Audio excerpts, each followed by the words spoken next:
Good evening, everybody. Good evening. We are going to be in Genesis 16, so go ahead and open up to that. We have a good crowd that's here. I didn't know what the situation would be like tonight, but we have a lot of people able to make it out. I know there's lots of people watching online, so I don't have access to the comments unlike I did on Sunday morning. So text somebody in this room if you want to and let them make a comment if you want to.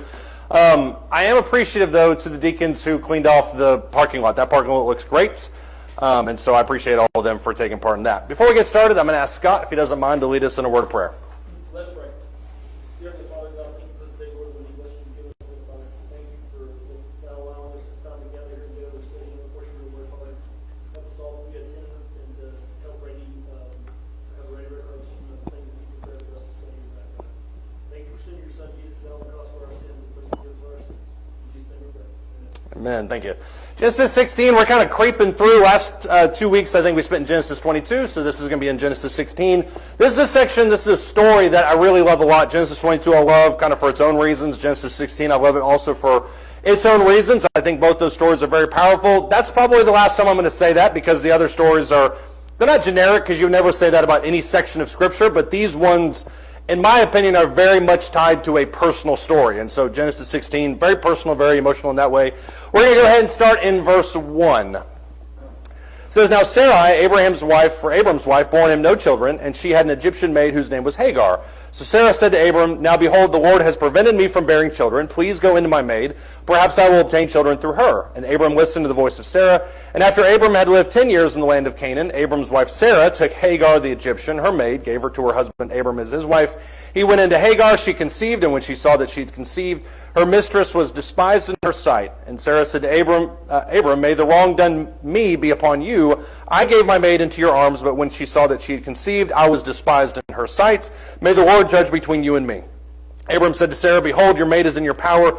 Do to her what is good in your sight. And so Sarah treated her harshly, and she fled from her presence. Now the angel of the Lord found her by a spring of water in the wilderness, by the spring on the way to Shur. And he said, Hagar, Sarah's maid, where have you come from and where are you going? And she said, I am fleeing from the presence of my mistress Sarah. Then the angel of the Lord said to her, Return to your mistress, submit yourself to her authority. Moreover, the angel of the Lord said to her, I will greatly multiply your descendants, so that they will be too many to count. The angel of the Lord said to her further, Behold, you are with child, you will bear a son, you shall call his name Ishmael, because the Lord has given heed to your affliction. He will be a wild donkey of a man, his hand will be against everyone.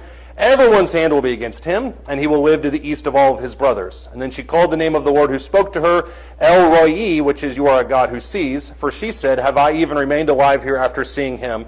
Therefore the well was called Bir-Lahai-Roi. Behold, it is between Kadesh and Bered. That's a lot of verses. I wanted to read it all in its entirety because it kind of gets the context of the entire story. What happens in those 14 verses, though? Let's kind of summarize it. Talk about it, which there are lesser people, not lesser in terms of quality, less people than normal. That's what I meant to say. So we're going to need a little bit more participation, I think, than normal. The people that are here are not lesser. You're actually greater, in my opinion. So do that for what it's worth. What happens in these stories, or in this story, though? Can you tell I haven't left my house in 4 days?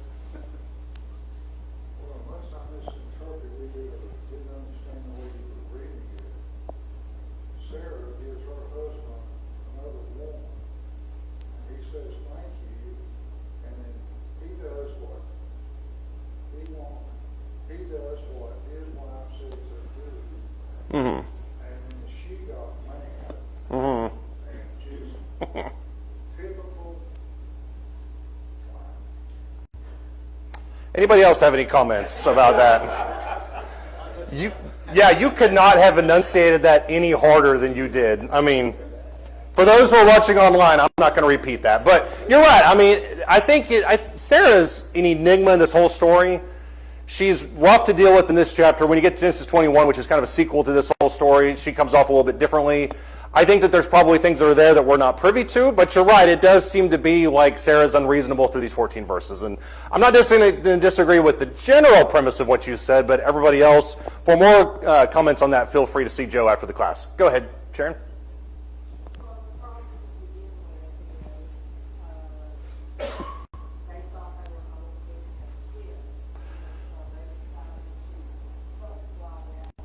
Yeah.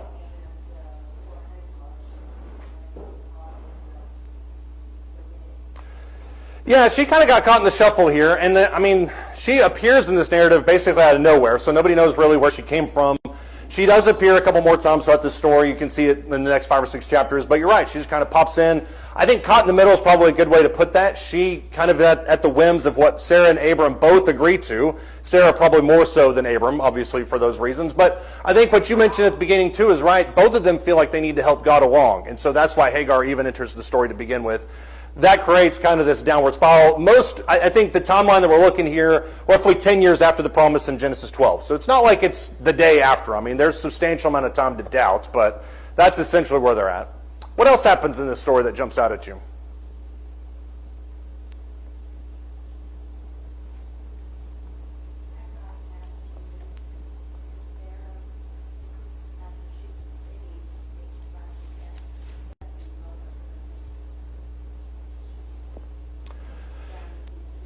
Right. Yeah, and I think that's the other part of what Joe talked about. I mean, it's not as if Sarah is just acting completely unreasonable. It does seem like Hagar looks down on Sarah at some point. Sarah then looks kind of down at her. That role, in my opinion, is flipped when you get to Genesis 21. It's kind of a reversal in that sense. When you look at, for instance, verse 6, and it says specifically there that Sarah treated her harshly and she fled from her presence. I'm not a Hebrew scholar, but I do think that the Hebrew in this denotes some kind of physical abuse that took place as well. And so whatever it was that Hagar was doing, evidently it was enough for Sarah to react very aggressively to the point that Hagar felt like her only option was to flee from Sarah's presence. This isn't the only time you see a dispute like this. When you look later and you see Rachel and Leah, they argue. Mandrakes get involved in that whole situation too. That happens several chapters later. There's a lot of consternation that exists in this type of marital household, and that's all I'm going to say about that. Ken, go ahead. Isn't the term mistress used here differently than we would use it? Yeah, I think she's more along the lines of a concubine, which is it's a second-tier wife that has some of the rights of a wife, but not many more of the hereditary rights. Fixed element of the household. She would be a fixed element of the household, yeah. Yeah, I mean, she's there to stay. It's interesting because in this situation, she believes that the whole situation revolves around her child becoming Abraham's. When you look later, it doesn't seem like Hagar has any type of rights to her. When you look later, Jacob with all of his kids, it seems like they all individually have their children. So there's a little bit of discrepancy there, but I think that's just more culture-based than anything else. What else jumps out at you about this story? It's interesting to me, always has, when Abram just kind of washes his hands of the whole thing. He doesn't have much to say. Yeah. And maybe that's because he tried to get involved, he got bit, moved back from it. I mean, I don't know if this situation could be solved by anything Abram would say, but you're right. Abraham does seem to be, for all of his greatness, and I will never downgrade Abraham, obviously scriptures exalt him for great reasons, he does seem to be kind of secondarily involved in a lot of these. He doesn't want to get involved, he doesn't want to say anything, and this is one moment where obviously he didn't. So you're right. Anything else jump out? When you look at the latter section of this in verses 10, or when you look at verses 8 down through verse 14, this is when obviously our context for our class comes in. Hagar is so distraught over what's happening in her household, she flees from Abram and Sarah's presence. She's essentially about to die. I think that's the insinuation that's there in verses 9 down through verse 14.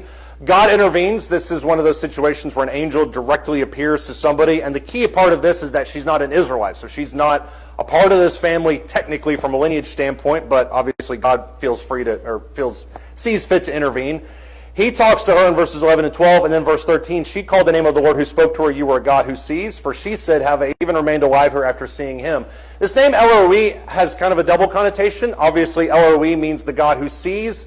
Your translation may say the God who sees me. I think that's technically a better idea.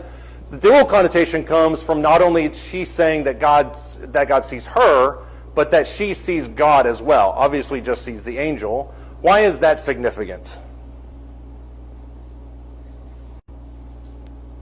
She says, "For God, I've seen God and I live." That's the back and forth relationship here.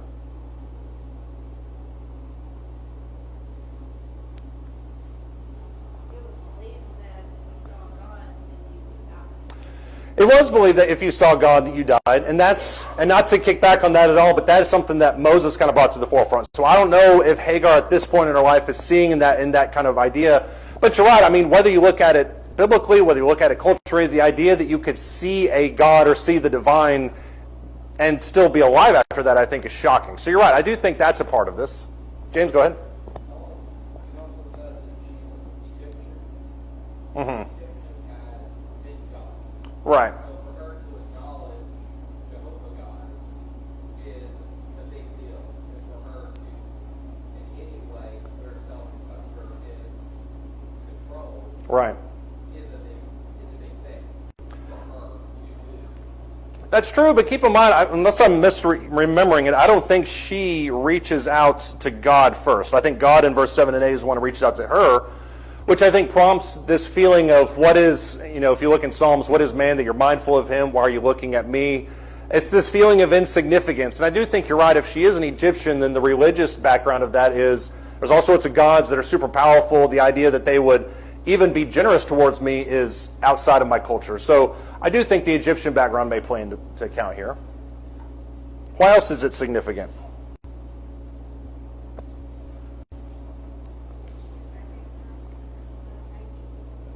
Yeah, I think the fact that she recognizes divinity by itself is pretty shocking. I mean, she has the background of Abram and Sarah, so she understands the promise and probably has heard them talk about him.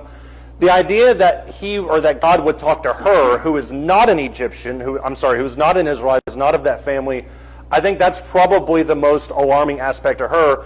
Of course, this whole idea of her being or calling him the God who sees means that she is unseen. Why is she assumed that she's going to be unseen by God? I think she views herself as mostly invisible to this story. Yeah, I mean, the situation as it unfolds in Genesis 16, I don't know why God's even looking at me. Obviously, you didn't look at me earlier, so why are you looking at me now? She assumed she was invisible. Why else would she be unseen?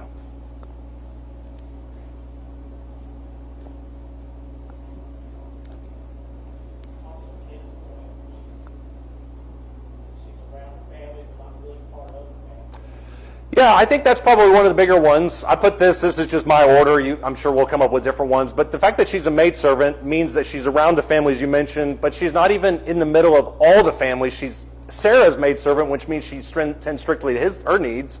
So Abram, although now that they're husband and wife, or husband and concubine, it's not really like it's a solidified relationship, or it isn't up until that point. So you're right, she's mainly kind of a background character in all this. James mentioned the fact that she's an Egyptian. Why would that be significant here? The way to Shur there in verse 7 is on the road to Egypt. So that insinuates that she's going back to her homeland. Why is the fact that she's an Egyptian noteworthy? I hope that doesn't mean the power's about to go out, because this is going to be a really short class otherwise.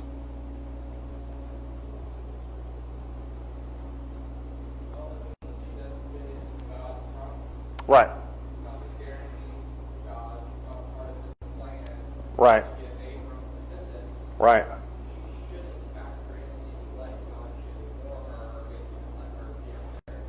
Right.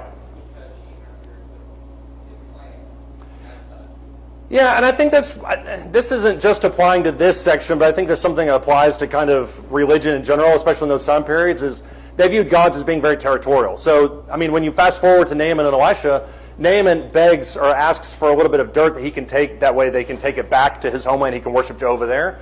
So Egypt most likely has the same connotation. Hagar's thinking to herself, this is a God who dwells over Abram in his tent. This God is not going to be my culture, and so the idea that it would cross it into my world, that doesn't float in their general idea. So their idea of religion is pretty much different than ours. I think it also, you can see from this passage, one of the reasons that she's unseen is the fact that she's a concubine. What does that mean for her status? She has a child, but whose is the child? The child belongs to Abraham, and especially from a lineage perspective, that's really the only thing that matters. And so none of her rights will essentially transition over. She's a vessel for the child. She's a vessel for Abraham. But there's nothing really legally that she can do with it beyond that. And so she doesn't really have that same type of status. And then was mentioned earlier, you also have the fact that she was essentially an enemy. Whether that's her choosing, or whether that's Sarah's choosing, regardless, that's the way that they viewed, that's the way that relationship developed. Here's a $1 million question. Why did God see her then? And I don't know if this can be solved in 20 minutes tonight, but why is it that God saw her?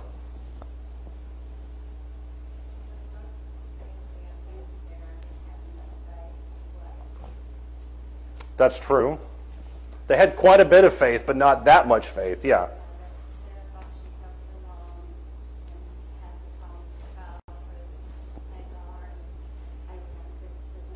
Mm-hmm. Yeah, and who's to say that Abram didn't say that for the first 5-10 years? You know, it is hard to think about, from Abram's perspective, waiting for 30 years, because he doesn't know it's going to take 30 years. So he's, I'm sure, thinking we gotta help it along in some ways. But faith does play into that. Why is it that God saw her? Could it be that the fact that the child was Abraham's child? It could have been. Part of it could have been that. Yeah, and I tend to agree with that, but at the same time, it nukes basically the rest of what I wanted to say, and so I'm going to agree with you, but also leave space open for everything else. And with the understanding, God knew that wasn't going to be the lineage. Right. We know God knew that. Abraham might not. Abraham probably knew that wasn't going to be the lineage, but that was still his son. Yeah, it's still his son, and especially when you fast forward to Genesis 21, Abraham is extremely distraught that Ishmael has to even leave to begin with, which I think speaks to who Abraham is. But you're right, I wonder if this whole situation, Sarah suggests it, Abram goes along with it. Is that not because he just thinks, well, I'm gonna do this and let's get it over with, maybe it'll work, maybe it doesn't. But in the back of his mind, he knows that it's not really the child of promise. I can see that. Why is it that God saw her? My answer is not nearly as complex. These are both great answers.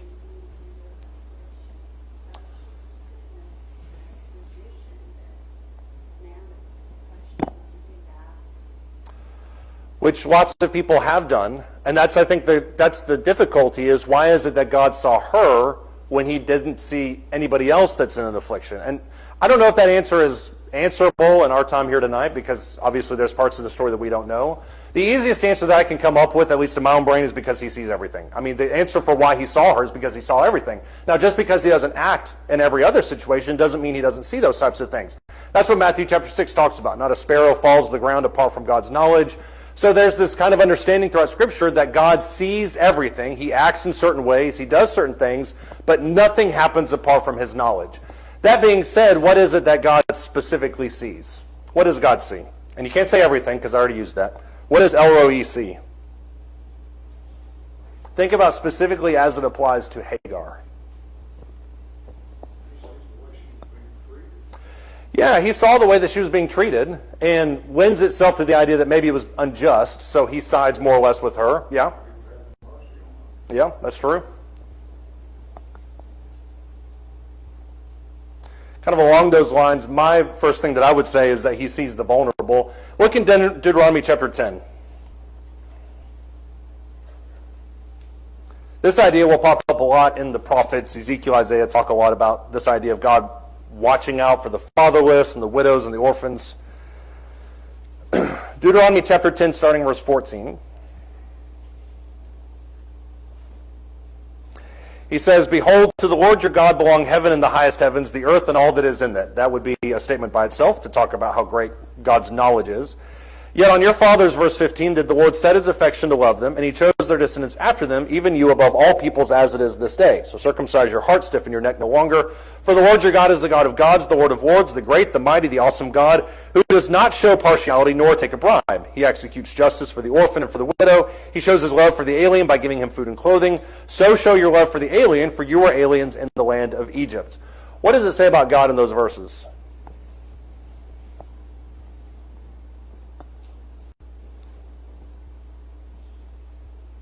There's like 5 different sermons you could pull from that if you wanted to. But what does he say? The most important part I see is he does not show partiality. Yeah, he doesn't show partiality, and that's where the bribe aspect comes in. If God doesn't show partiality, neither should you. So that's a part of it. Everyone's kind of even, which lends itself to the other concepts that are there. What else does he talk about in those verses?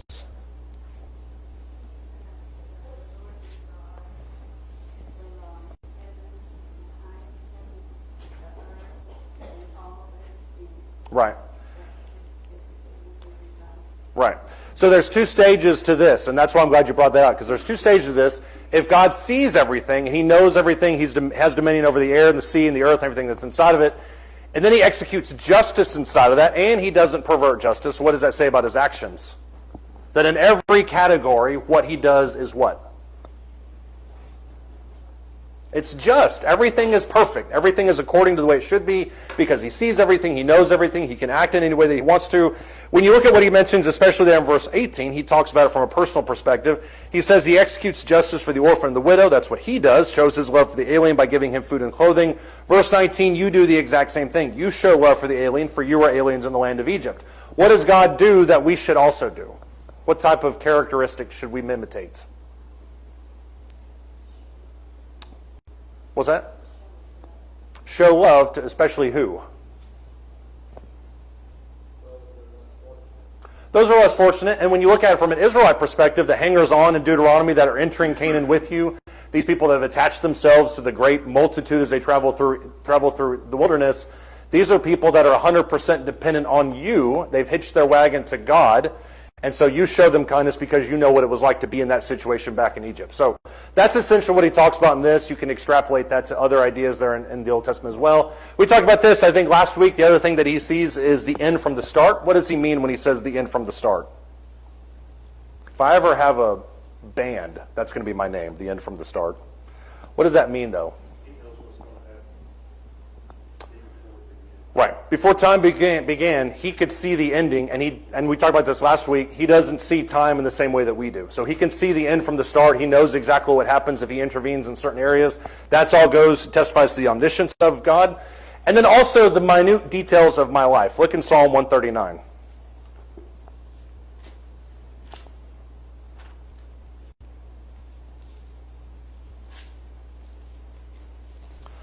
Psalm 139, starting in verse 1. He says, O Lord, you have searched me and you have known me. You know when I sit up, you know when I rise up, or sit down and know when I rise up. You understand my thought from afar. You scrutinize my path, my laying down. And you are intimately acquainted with all my ways. Even before there is a word on my tongue, behold, O Lord, you know it all. What does God say, or what is said about God in those verses?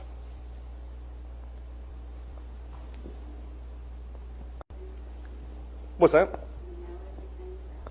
You know everything about me. Takes it much more personal. It's a little bit more than that, but that's a great start.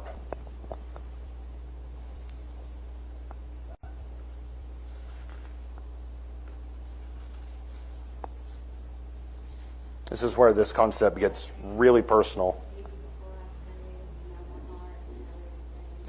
You know my heart. You know what I'm going to say even before I say it. The intimate details of my life. That's up there. What does he do with that information?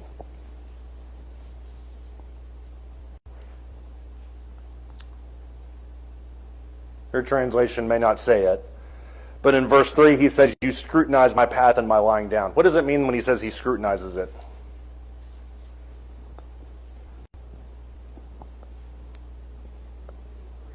What's that? He knows every detail. Somebody say something back there? He comprehends it. He knows it. He analyzes it. Here's the question when it comes to this. Does that thought scare you to know that God knows every minute detail of your life? If you say it doesn't scare you, then you have no emotion whatsoever. Because that should scare all of us. Why should that scare all of us? The idea that God knows every little tiny minute detail of our life. We can't hide anything from him. Why else should it scare us? Not only does he watch what we do, he watches the motivation behind what we do. He also notices the ideas and the intents before we have the motivation to do what we're going to do. He understands us better than we know ourselves, which means what? When we stand before God on Judgment Day, what's the last thing we can do? What's that? You can't really do anything. You can't explain anything because he already knows everything about it. So that concept should scare us. It should make us very aware of the omniscience of God. It's one thing to talk about in a positive sense when it comes to somebody like Hagar, who's obviously in distress, who needs the vision of God. But when we're talking about our own lives and the things that we're hoping to hide from everybody else, I think it hits a little bit differently. When you look at this other verse, Proverbs 15 and verse 3, it kind of talks about this sense of justice. He sees between the evil and the good. Go ahead, Joe. Also, kind of flows into the scripture that says, if something's good, think on it. Or Right. meditate Yeah, if there's anything pure, if there's anything holy, if there's anything righteous, meditate on these things, and the God of peace will be with you. I mean, not only does that dictate your actions, but it also purifies your heart. I mean, and that's, I think, this should be a comfort to those of us who say, well, something looked a certain way, but that's not what I meant. Well, God's going to be the determiner of that. Well, I didn't mean to do that. Well, God's going to be the determiner of that. So it should scare us, but also for those of us who are trying to live according to what God says, it should make us feel very vindicated at the same time. So I think both of those can be in play. Go ahead, Gary. It's almost kind of the flip side if you think about that. A lot of times we fall into this trap of what people can see. Right. When inside there are things that we feel are private to us only. Right. But on the flip side, like we see in Rahab and here in Hagar, but probably as well, it's almost the opposite kind of a thing. People see the bad. Right. God sees inside. He knows there's a good heart in there. You see that? Yeah. Yeah, and I think, back to Joe's comment earlier, the issue between Sarah and Hagar, who knows really who's right or wrong? Obviously, we know it amplified to a point that both of them were probably on some level wrong, but God is able to determine in that situation, say, okay, Sarah is this and Hagar is this. I'm going to provide for Hagar because of the situation. So you're right. I mean, it's those things that we feel are misinterpreted. We feel like God doesn't see. God sees it all. And that concept is in passages like Galatians chapter 6, where he says, God isn't so blind to not see your service. He sees your perseverance when nobody else does. So for Christians, that should be something that really resonates with us, I think, on a deep level. Go ahead. When Hagar went back, if Sarah continued to mistreat her, or if they both kind of learned, Sarah still may not have the child. Mm-hmm. She does come back. But if she does come back, there's a possibility that that may be the only child that Sarah would ever have. But Yeah. I don't know that they completely were separate. It says bring it back to your mistress. Yeah. Did God send her back into that situation? Or did we know that things had settled down, that they both kind of needed to go on from there and run alive? I think God knew what the right thing needed to take place, and that was for her to go back. I mean, for all Hagar knows, I mean, that's a long way back to Egypt. I mean, you think about that, the Israelites are going the opposite direction in the next book.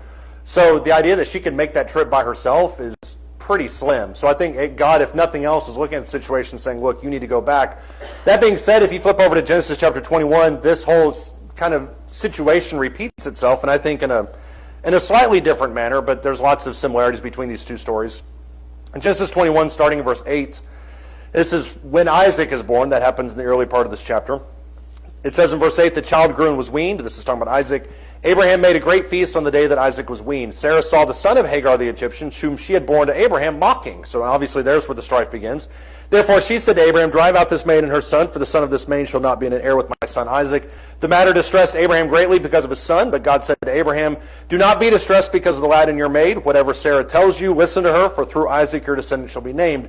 And of the son of the maid I will make a nation also, because he is your descendant. So Abraham arose early in the morning, took bread and a skin of water, gave them to Hagar, putting them on her shoulder, gave her the boy, sent her away. She departed and wandered about in the wilderness of Beersheba, which Beersheba is not far from where she wandered in chapter 15. When the water in the skin was used up, she left the boy under one of the bushes, and she went and sat down opposite him about a bow shot away. For she said, do not let me see the boy die. And she sat opposite him and lifted up her voice and wept. That's, in my opinion, one of the most emotional moments in Genesis. God, verse 17, heard the lad crying, and the angel of God called to Hagar from heaven and said to her, what is the matter with you, Hagar? Do not fear, for God has heard the voice of the Lord where he is. Arise, lift up the lad, hold him by the hand, for I will make a great nation of him. God opened her eyes, and she saw a well of water. She went and filled the skin with water and gave the lad a drink. God was with the lad, verse 20. He grew and he lived in the wilderness and became an archer. He lived in the wilderness of Paran, and his mother took a wife for him from the land of Egypt. This is the sequel to the story you talked about a second ago. Hagar goes back to that situation. Sarah and Hagar get into another little tiff, to the point that Hagar doesn't leave, Sarah demands her leave. What is Abraham's response to that? And this is where you see the God who sees start to intervene in this situation. What is Abraham's response to this? Well, he doesn't at first. What is his response to this? He's distressed greatly because of his son. And this is where you see an element of Abraham that I think sometimes gets lost in the shuffle. You see it with the sacrifice of Isaac in Genesis 22. But he's obviously greatly distressed distressed, God intervenes and tells him what?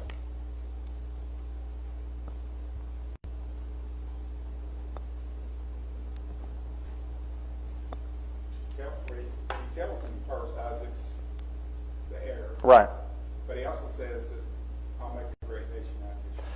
Yeah, I'll make a great nation out of Ishmael. Yeah, and this is where you have crossover between this concept in Genesis 21 or Genesis 16, the God who sees, with the idea of Jehovah Jireh in Genesis 22, which is the God will provide.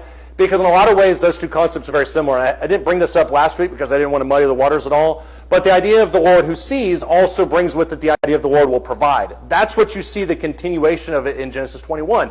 Not only does God notice Hagar in Genesis 16, but in Genesis 21, God sees it and is providing for him as well, to the point that he then becomes a great nation. And that's kind of where this story springboards off of this. And we've talked quite a bit this quarter about how these verses really aren't isolated to them. It kind of extends beyond to look at the greater character of God.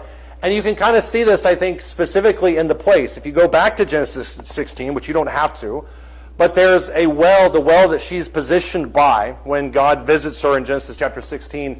She turns around and names it El-Roi, if I'm pronouncing it the right way. This is one of those things that you think is just lost to history. This exact location picks back up in Genesis chapter 20 or in Genesis 24.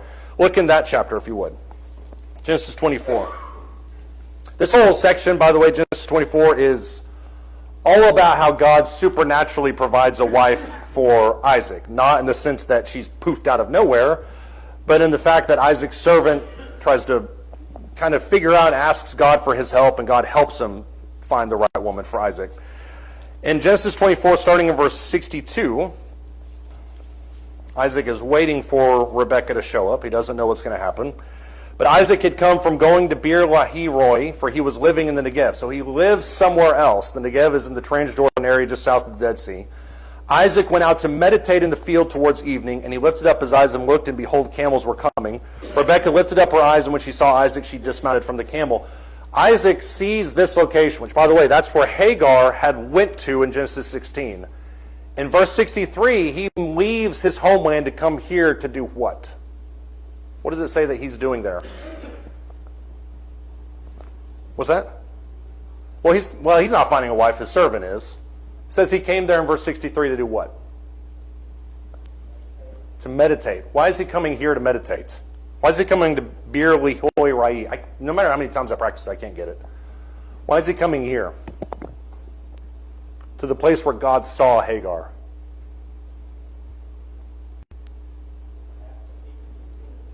Maybe so he can be seen as well. It becomes a sense of a spiritual retreat for him. When you look in chapter 25 and verse 11, this exact same situation is where he eventually lives. So it's not as if Isaac, this place where Hagar is there, she just kind of goes off in the wilderness. She names this place, and it becomes a place where Isaac goes back to. Isaac, of course, is known as the guy who has many interactions with God, Jacob more so than Isaac. But when you fast forward a little bit further, this is essentially the dwelling place of this area. And there's quite a bit of controversy surrounding the location of El-Roi. Last time I'll have to say that. Whether it's associated with Beersheba or Negev or Kadesh, all these different places, they're roughly in the exact same area. So when you look at the story between Jacob and Esau, Jacob supplants Esau. Esau has the birthright. Jacob supplants him, obviously steals it from him. What happens to Esau, though? Look in chapter 27 and verse 39. Jacob gets the birthright. He's happy. He leaves. What happens to Esau?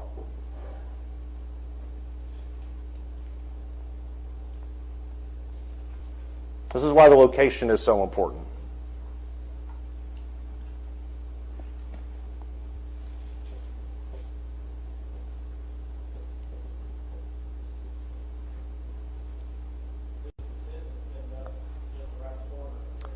His descendants end up just around the corner. Edom, like we talked about on Sunday, is in Petra, which is modern-day Petra, one of the wonders of the ancient world. It's in that exact same location as Beersheba, El-Roi, whatever it is. It's in that same exact area. But look at verse 39, because I think this is interesting.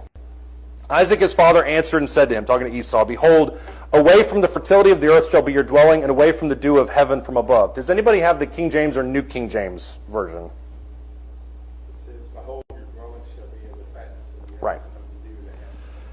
So that creates an issue. A lot of people, when they look at verse 39, they're like, well, what is he talking about? Because mine says it's away from the fatness. Your translation says it's by the fatness of the earth. A lot of people err on the side of taking Jeff's translation, which talks about in verse 39, Isaac looking at him and saying, behold, you're going to make your dwelling from the fat of the earth, which in that sense is a blessing. My translation would render it more of a curse. But in either situation, what you have with Jacob and Esau is essentially the same exact thing that you see with Ishmael and Isaac. Isaac is the person of promise. Jacob is the person of promise. Esau and Ishmael are the cast aside ones. And yet in both situations, God sees them and creates a future for them. So I think it's an interesting kind of parallelism when you look at this. Here's the question, I think, when you take this from a modern day perspective. If you look in Hebrews chapter 4, the question obviously is, do you want El-Roi to see you? We answered that a little bit earlier. Look in Hebrews chapter 4. This, I think, paints a little bit of a different color on it.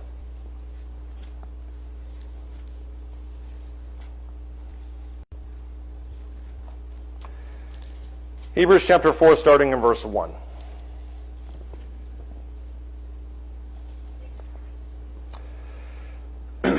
Hebrews chapter 4, starting in verse 1. He says, therefore, let us fear if, while a promise remains of entering his rest, any one of you may seem to have come short of it. For indeed we have had good news preached to us, just as they also, but the word they heard did not profit them, because it was not united by faith by those who heard. For we who have believed enter that rest, just as he has said, I will sworn my wrath, they will not enter my rest, although his works were finished from the foundation of the world. He has said, verse 4, somewhere concerning the seventh day, God rested on the seventh day from all his works, and again in this passage, they shall not enter my rest. Therefore, verse 6, since it remains for some to enter it, and those who formerly had good news preached to them failed to enter because of disobedience, he again, talking about God, fixes a certain day today, saying through David after so long a time, just as has been said before, if you hear his voice, do not harden your hearts. If Joshua, verse 8, had given them rest, he would not have spoken of another day after that. So there remains a Sabbath rest there, verse 9, for the people of God. For the one who has entered his rest has himself also rested from his works, as God has from his. Therefore, let us be diligent to enter that rest, so that no one will fall through following the same example of disobedience. What is the point of Hebrews 4, verses 1 through 11?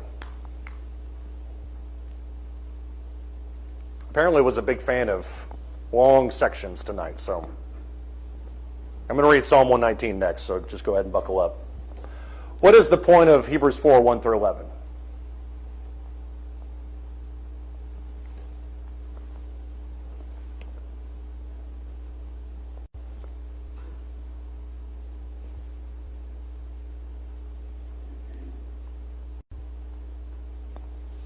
He kind of ends it in verse 11 with the point. There's a coming rest. It hasn't happened yet. It's there and it's a solid promise. Right. There's a coming rest. It hasn't happened yet, but is a solid promise. His admonition to them, essentially throughout the entire thing, is be diligent into the rest. So do whatever you can to enter the rest. How is it that somebody will not enter it? Disobedience, exactly. He mentions that several times in Hebrews chapter 4 and verse 11. Here's where verse 12 comes in, because sometimes we talk about verse 12 and we just kind of pluck it out of this section and we just kind of rip it apart. Verse 12, for the word of God is living and active and sharper than a two-edged sword, and piercing as far as the division of soul and spirit, of both joints and marrow, able to judge the thoughts and the intents of the heart. What does Hebrews 4 verse 12 say? And how you answer this will determine how comfortable you are with its statement, if that makes any sense. This book is going to be the thing that judges us. Take that a step further, though. What does it say that this book can do? It's a two-edged sword, both good and bad. Pierces to the soul and spirit. Right, pierces between the soul and the spirit, judges between the bone and the marrow, the thoughts and the intents of the heart. What does that mean? What can the word do to your soul if God is using it as the rubric for your life, the deciding factor? It can either save it and condemn it, and it can isolate it down to the most minute detail of what you did and what you meant to do and what your intents were and all those different things about that. And so when Hebrews 4, 1 through 11 says, be diligent to enter the rest, essentially the idea there is that the Word is going to reveal everything. So you need to be careful that you're living as close as possible to what the Word possibly says. And in case you think that this doesn't apply to anything to God, verse 13, there is no creature hidden from his sight, but all things are openly bare to the eyes of him with whom we have to do. The whole point in verses 1 through 11 is we need to be diligent to... That's crazy. I've never seen that happen before. The whole point of this There we go.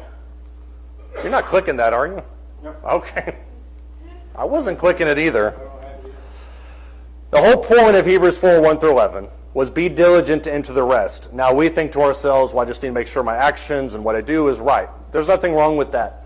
Problem with that is the word is so perceptive that it can get in the nooks and crannies of your life and determine exactly what your intentions are.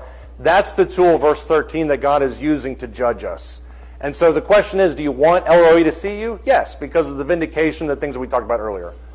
But also the fact that it exposes way deeper than maybe we're comfortable showing. What we plan to do, what we're hoping to hide from everybody else. So do we want them to see it? Yes, but also probably no if we're honest with ourselves. Shell, go ahead.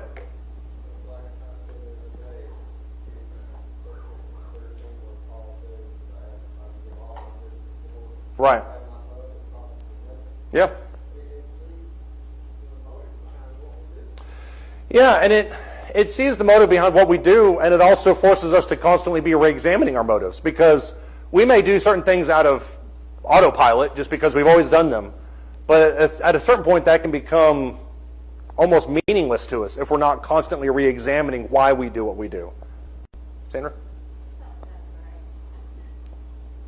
Well, I think grace has to fit in here, because, I mean, even if you just look at Hagar's situation, did God see everything that happened? Yes. Was Hagar wrong? Probably a little bit, but was God gracious enough to still protect her anyways? Yes. So I think that story should give you comfort.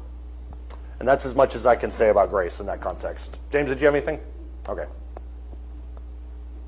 All right, next week is singing nights, and then after that we'll pick up with a different one. Thank you, guys.